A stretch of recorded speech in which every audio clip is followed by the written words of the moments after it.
ለአንድ አፍታ ያህል አስቡት። ሙሉ ዓለም በአንድ ትልቅ አዳራሽ ውስጥ ተሰብስቧል። በመቶዎች የሚቆጠሩ ሀገራት የቢሊዮን ህዝቦች ድምጽ፣ እውነትና ፍትህ አብረው አሉ። ነገር ግን በዚህ አዳራሽ ማዕከል ላይ 5 ሀገራት ብቻ ተቀምጠዋል። እነዚህ 5 ሀገራት አይሆንም ካሉ የሙሉ ዓለም ህዝብ ድምጽ፣ የእናቶች እንባ፣ የንጹሃን አቤቶት በአንድ ሰከንድ ውስጥ ውድቅ ይሆናሉ። ይህ ተራ ህግ አይደለም። ይህ በሰው ልጅ ታሪክ ውስጥ ከተፈጠሩት እጅግ አደገኛ፣ ጨካኝና ፍትህ አልባ ህጎች አንዱ ነው። ስሙ ቬቶ ይባላል። ይህ ህግ የንጹሃንን ህይወት ያስቀጥፋል፣ የሀገራችንን እጣ ፋንታ ያበላሻል። ግን ለመሆኑ እነዚህ 5 ሀገራት የዓለምን እጣ ፋንታ እንደፈለጉ የመጫወት ስልጣን ከየት አገኙት? እኛ አፍሪካውያን በተለይም ኢትዮጵያውያን በዚህ የተበላሸ የሀያላን ጨዋታ ውስጥ የት ነን? ፍትሃችንስ ለምን በእነዚህ 5 ሀገራት እግር ስር ተረገጠ? ይህ ታሪክ የሚጀምረው ዛሬ አይደለም። ከዛሬ 80 ዓመታት በፊት በ1945 የሁለተኛው የዓለም ጦርነት ሲያበቃ ነው። በዚህ አስፈሪ ጦርነት ውስጥ ከ70 ሚሊዮን በላይ ሰዎች አልቀዋል። አስቡት፣ የበርካታ ሀገራት ህዝብ ሙሉ በሙሉ እንደ ጭስ በኖ ጠፋ። ከተሞች ፈረሱ፣ ህፃናት ወላጆቻቸውን አጡ፣ ዓለም በደምና በሐዘን ተሸፈነች። በዚያን ጊዜ የዓለም ህዝብ አንድ ነገር ብቻ ታመነ። እባካችሁ ሰላም ስጡን፣ ከእንግዲህ ሌላ ጦርነት አንፈልግም ብለው ጮሁ። ነገር ግን ከጦርነቱ ያሸነፉት ትልልቅ ሀገራት በጀርባ ምን አሰቡ? የአሜሪካ፣ የሩሲያና የብሪታንያ መሪዎች በሚስጥር ተሰበሰቡ። ዓለምን ከጦርነት እንታደጋለን በሚል ሽፋን የተባበሩት መንግስታት ድርጅት ወይም ዩኤን የሚባል ትልቅ ተቋም አቋቋሙ። ነገር ግን በዚያ ትልቅ ተቋም ደንብ ውስጥ አንዲት ትንሽ መስመር ሸሸጉ። ያቺ መስመር ግን የዓለምን እጣ ፋንታ ለዘላለም የሚቀይር መርዝ ነበረች። እርሷም ቪቶ ትባላለች። ለመሆኑ ይህንን ህግ ለምን ፈጠሩት? ምክንያቱም በጣም ቀላል ነው። በጦርነቱ ያሸነፉት 5ቱ ሀገራት አሜሪካ፣ ሩሲያ፣ ቻይና፣ ብሪታንያ እና ፈረንሳይ እንዲህ አሉ። እኛን ደማችንን አፍሰን ዓለምን ያዳን ነው። ስለዚህ ዓለምን የመግዛት መብት የእኛ ብቻ ነው። ይህንን ህግ ሲያወጡ ከ20 በላይ የሚሆኑ ትናንሽና ደካማ ሀገራት ተቃወሙ። ይህ እኩልነት አይደለም፣ ይህ ፍትህ አይደለም ብለው ተቃወሙ። ነገር ግን ሀያላኑ ሀገራት ምን ያደረጉ ይመስላችኋል? የደካሞቹን ጩኸት ወደ ጎን ገፉት። በ1945 ትልቁን በር ዘጉት፣ ቁልፉን ደግሞ ጥልቅ ውቅያኖስ ውስጥ ጣሉት። ከዚያም ከእንግዲህ በኋላ ዓለምን የምንመራው እኛ ብቻ ነን አሉ። አስቡት፣ በዚያን ጊዜ እነዚህ 5 ሀገራት የዓለምን 80% የጦር መሳሪያ ይቆጣጠሩ ነበር። ነገር ግን ህጉ ከተደነገገ በኋላ የመጀመሪያዋን ሴራ ማን ጠነሰሰ? ይህ ሰላም እናስከብራለን የተባለበት ህግ እንዴት ወደ ንጹሃን ገዳይነት ተቀየረ?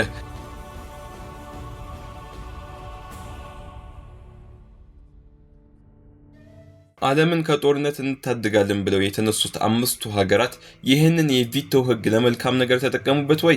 መልሱ በፍጹም። ይልቁንም ይህንን ህግ ለራሳቸውና ለወዳጆቻቸው ወንጀል መሸፈኛ ያደረጉት። ከ1946 ጀምሮ እስካሁን ድረስ የቪቶ ህግ ከ290 ጊዜ በላይ ጥቅም ላይ ውሏል።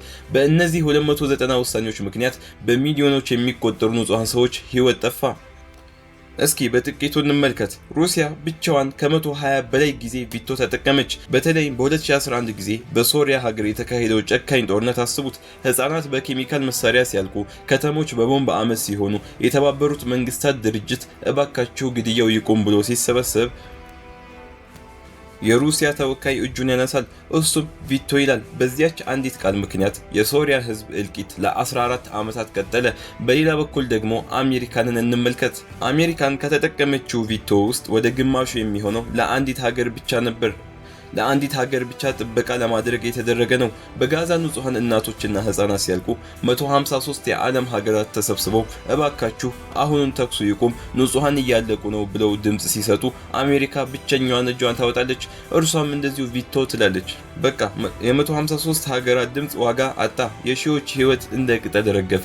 ለመሆኑ እነዚህ 5 ሀገራት ይህንን ያህል የዓለምን ህዝብ የመጫወት ስልጣን ማን ሰጣቸው? ለምን ሌሎች ሀገራት ተሰብስበው ይህንን አደገኛ ህግ አይቀይሩትም? ለምንስ አይሻሻልም? ይህ ህግ ከተበላሸ ለምን የዓለም ሀገራት ተሰብስበው አይቀይሩትም ብላችሁ መጠየቃችሁ አይቀርም። በርካታ ሀገራት ለማስተካከል ሞክረዋል። የአፍሪካ ህብረት ተሰብስቦ አፍሪካ ከ1 ቢሊዮን በላይ ህዝብ አላት። እኛም በምክር ቤቱ ውስጥ ድምጽ የሚሸር ቋሚ ቦታ ይገባናል ብሎ ጠየቀ። እንደ ህንድ፣ ብራዚል፣ ጀርመን እና ጃፓን ያሉ ሀገራትም ህጉ እንዲቀየር ድምጻቸውን አሰሙ። ነገር ግን የተባበሩት መንግስታት ድርጅት ህግ ውስጥ አንቀጽ 108 ወይም አርቲክል 108 የምትባል አንዲት አስፈሪ ወጥመድ አለች። ይህች አንቀጽ ምን ትለዋለች መሰላችሁ? የቪቶ ህግ እንዲቀየር ወይም እንዲሰረዝ ከተፈለገ የእነዚያው አምስቱ ሀገራት ሙሉ ስምምነትና ፍቃድ ያስፈልጋል። አስቡት፣ አንድ ወንጀለኛ እንዳይቀጣ ለማድረግ የዛን ወንጀለኛ ፍቃድ መጠየቅ እንደማለት ነው።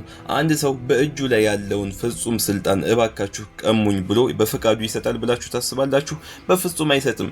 193 የዓለም ሀገራት ተሰብስበው ህጉ ይቀየር ብለው ቢጮሁ ከነዚህ አምስቱ ሀገራት አንዷ ብቻ አይሆንም ካለች የ192ቱ ሀገራት ጩኸት አየር ላይ ይቀራል። በቃ ቅድም እንደነገርኳችሁ በሩን በራሳቸው ላይ ዘጉት፣ ቁልፉንም ጥልቅ ውቅያኖስ ውስጥ ጣሉት፣ ዓለምን በሙሉ በራሳቸው እጅ ስር አድርገው ቁጭ አሉ። ነገር ግን ታሪኩ እዚህ ጋር አያበቃም። ብዙ ሰው የሚያስበው አሜሪካ ብቻ ናት ይህንን ህግ የምትጠቀመው ብሎ ነው። ነገር ግን በቁጥርና በእውነተኛ መረጃ ስንመለከት የዓለማችን እውነተኛ አስፈሪ ገጽታ ይገለጣል። ለመሆኑ ከእነዚህ አምስት ሀገራት መካከል እጅግ በጣም አደገኛዋንና ንጹሃንን በቪቶ ያስፈጀችው ሀገር ማን ናት? ብዙዎቻችን አንድ ትልቅ ስህተት እንሰራለን።